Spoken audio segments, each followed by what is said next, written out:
nós vamos estudar é a pulsologia que nós utilizamos da artéria radial. Essa está ao lado de um osso, 10 a 15 minutos é uma tarefa, condição crônica.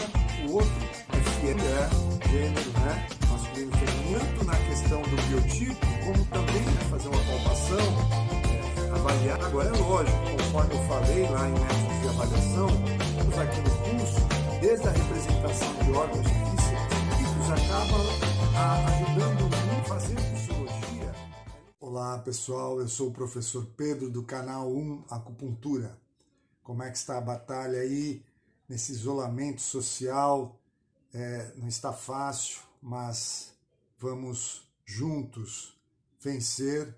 Em breve poderemos estar juntos estudando medicina chinesa, nos divertindo e tendo a vida voltando aí ao normal, certo? Mas eu acho que é um importante momento para a gente refletir sobre tudo, né? E eu acho que a gente não deve perder essa oportunidade. E indispensável que aqueles que conseguem, que podem, permanecer em casa, que eu acho que essa é a grande arma que temos para vencer esse inimigo, esse inimigo invisível, né, que a gente tem que lutar aí. Bom, vamos lá. O tema, então, é auriculoterapia no tratamento da depressão. É um tema que eu percebi de grande interesse de todos. Tivemos um número grande de visualizações. É um tema que as pessoas têm interagido, me parece que há bastante interesse no assunto. E aí, como muitos gostam e atuam com auriculoterapia, achei interessante dar algumas dicas, né, de como que a gente poderia tratar a depressão com auriculoterapia. Tá? Então nós vamos fazer aqui algumas reflexões sobre o assunto. Mais uma vez, eu convido aqueles que não assistiram os 2 vídeos anteriores que façam isso. Isso é muito importante para que a gente possa entender a nossa proposta aqui com a auriculoterapia.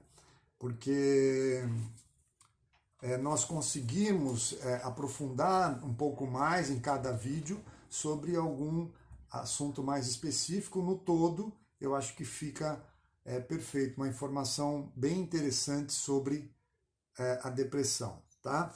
Então, na auriculoterapia, nós temos algumas categorias de pontos, são 6 categorias, então desde as pontos de zonas correspondentes, temos pontos Zanfu, pontos do sistema endócrino, do sistema endócrino, do sistema nervoso, temos pontos específicos e temos pontos no dorso da orelha e outros pontos que ficam mais externos ao redor da orelha. Então, dessas categorias de pontos, nós vamos utilizar basicamente três categorias, tá? Uma quarta em uma condição muito específica que nós vamos falar. Isso sempre como uma dica e sempre lembrando que eu sou totalmente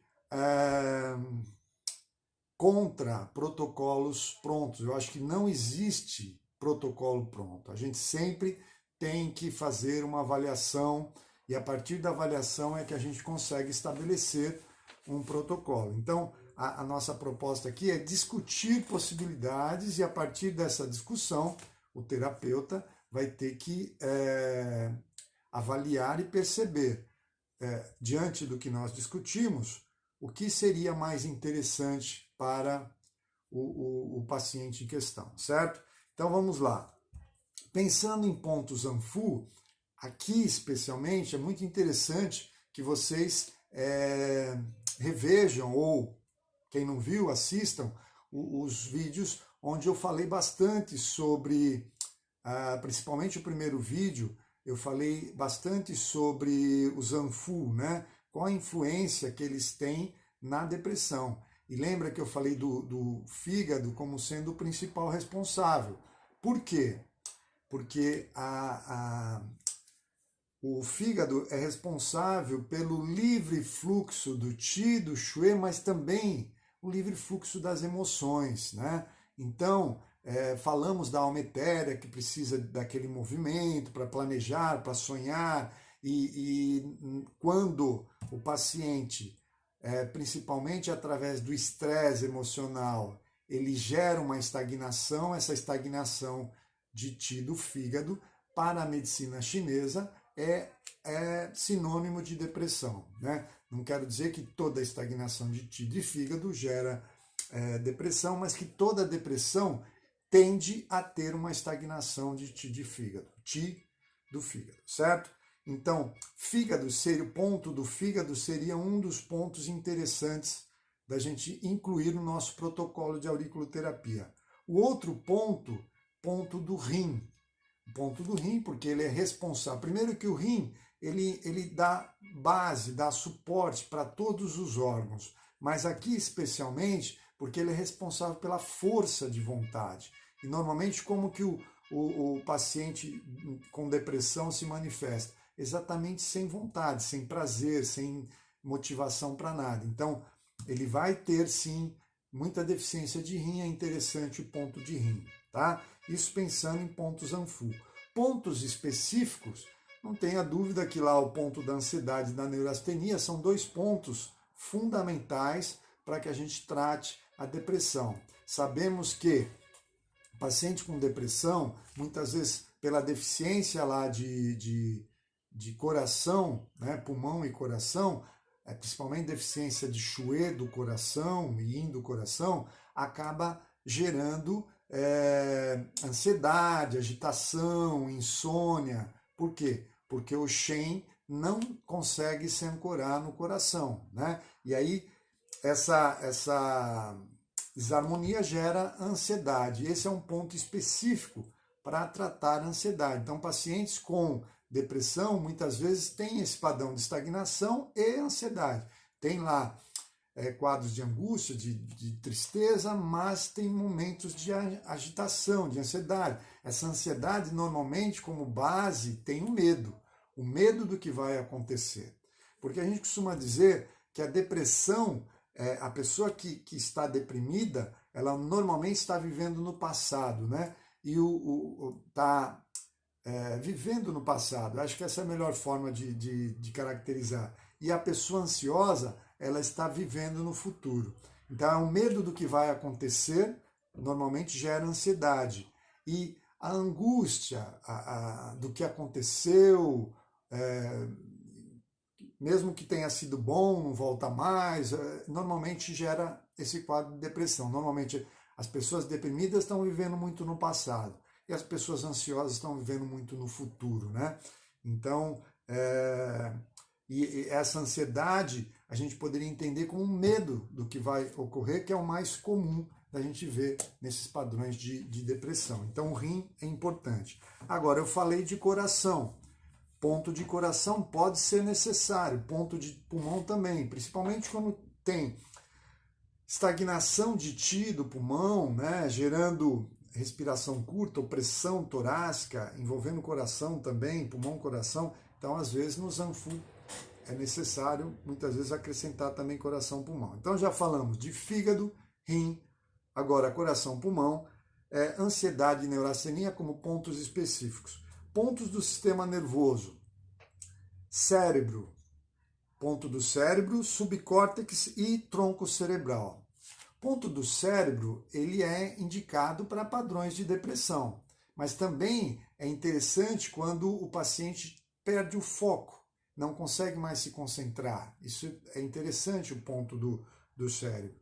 O subcórtex, ele é um regulador geral, né? Ele é importante até por essas alterações de palpitação, de pulso muitas vezes irregular, o subcórtex, alterações do sistema digestório, o subcórtex é interessante. E o tronco cerebral, em padrões mais extremos, até de pânico, de ansiedade, o tronco cerebral, ele é interessante. E aí ficaria faltando na parte o Shenmen e o simpático, que são dois pontos também, que são pontos que têm essa característica reguladora. Tanto que nós temos aí uma linha de pensamento dentro da auriculoterapia que considera 3 pontos como sendo fundamentais na maioria dos protocolos, que é Shenmen, Rin e simpático, né? Não necessariamente a gente usa sempre esses 3, mas nesse caso aqui pode entrar como dica também. Então, Shenmen, porque acalma, simpático, porque ele também ele chama simpático, mas ele trata tanto o sistema nervoso simpático como parasimpático, né? Ele recebe o nome de simpático, mas ele regula esse sistema nervoso. Então é interessante também nessa condição de depressão. E, por último, pensando em sistema endócrino, apenas em situações onde a gente tem a presença de fleuma obstruindo os orifícios da mente, né? Que é o termo que a gente utiliza dentro da medicina chinesa. O que isso representa? Representa que a pessoa, por exemplo, situações de pânico, que a pessoa perde o contato com a realidade, perde noção do que realmente está acontecendo, do que é verdadeiro, do que é real. Normalmente isso pode ocorrer em padrões de fleuma obstruindo esses orifícios da mente. A gente fala orifício da mente porque lá a gente tem o Shen, e esse Shen é quem comanda tudo. Quando há uma obstrução, ele perde o controle, ele perde o contato com a realidade, né? Então, nesses casos, é interessante o ponto de endócrino, pensando em eliminar a umidade. E também o ponto de baço, poderia incluir aí. E poderíamos incluir outros, mas vamos pensar objetivamente, seriam essas indicações. E quando tem alteração de fome, tanto para excesso quanto para falta de apetite, o ponto da fome é interessante. Eu estou fazendo esses comentários, mas quem assistiu o primeiro vídeo, onde nós falamos, primeiro e segundo vídeo, mas onde nós descrevemos um pouco quais são as manifestações da depressão, está entendendo o que eu estou dizendo aqui. Então, quem não conhece essas manifestações, é interessante assistir para justificar o porquê da utilização desses pontos. Tá certo? Ficamos por aqui. Espero que as dicas de pontos aí tenham ajudado, essa reflexão tenha ajudado vocês. E ficamos por aqui. Abraço a todos. Até o próximo tema, o próximo vídeo. Até lá. Da alteração, como que eu vou perceber dessa técnica, né? Porque nós temos um pulso, que é pulso cheio, aquele que a gente vai sentir nas 3 sessões do pulso, que você tem dificuldade para perceber.